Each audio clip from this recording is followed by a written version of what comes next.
गर्मी का मौसम अभी शुरू ही हुआ है कि देश के अलग अलग हिस्सों में बिजली की मांग बहुत ज़्यादा बढ़ गई है। नेशनल लोड डिस्पैच सेंटर की एक रिपोर्ट के अनुसार मंगलवार 18 अप्रैल को ये करीब 216 गीगावाट पहुंच गई। पिछले 5 दिनों को अगर देखें तो 15 अप्रैल को 202.6 गीगावाट बिजली की मांग रही। 16 अप्रैल को ये 194 गीगावाट रही। 17 अप्रैल को 210,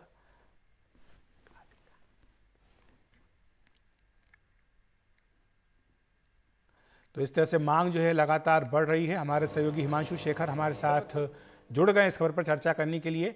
तो हिमांशु, गर्मी के साथ साथ मांग हर साल बढ़ती है, सरकार को इस बात का अंदाजा रहा होगा, किस तरह के इंतजाम किए जा रहे हैं?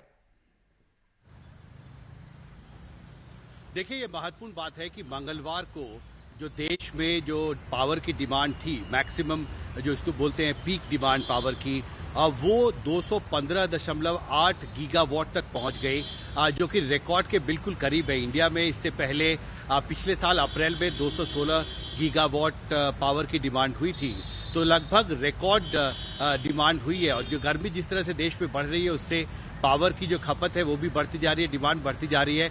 और आज मैंने जो अधिकारियों से बात किया है पावर कंपनियों के, उन्होंने ये कहा है कि हमें इस बात का अंदाजा था और इसलिए मंगलवार को जब डिमांड जो है वो 216 गीगावाट तक पहुंच गया, जो अब तक के रिकॉर्ड के बिल्कुल करीब है, लेकिन उस दिन भी कोई शॉर्टेज नहीं हुई और जितनी पावर की जरूरत थी उतने पावर की सप्लाई की गई।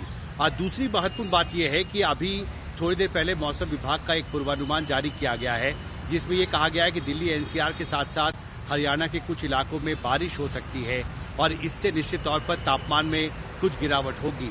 हालांकि मौसम विभाग ने यह भी कहा है कि पूर्वी भारत के जो राज्य हैं वहां पर 2 दिन और लू का संकट बना रहेगा, यानी गर्मी जो है वो तेज बनी रहेगी, तापमान औसत से ज्यादा रहेगा और पूर्वी भारत के जो राज्य हैं पश्चिम बंगाल, बिहार, झारखंड, ओडिशा, वहां पर जो पावर की डिमांड है वो और बढ़ सकती है अगले 2 दिन में। तो एक बहुत साफ संकेत है कि सरकार को और बड़े स्तर पर तैयारी करनी होगी, क्योंकि मई महीने में जब पावर की डिमांड और बढ़ेगी, जिसका अनुमान भी है सरकार को, तो उसी अनुपात में जो पावर का प्रोडक्शन है, पावर की जो सप्लाई है, उसमें भी बढ़ोतरी करनी है। अखिलेश।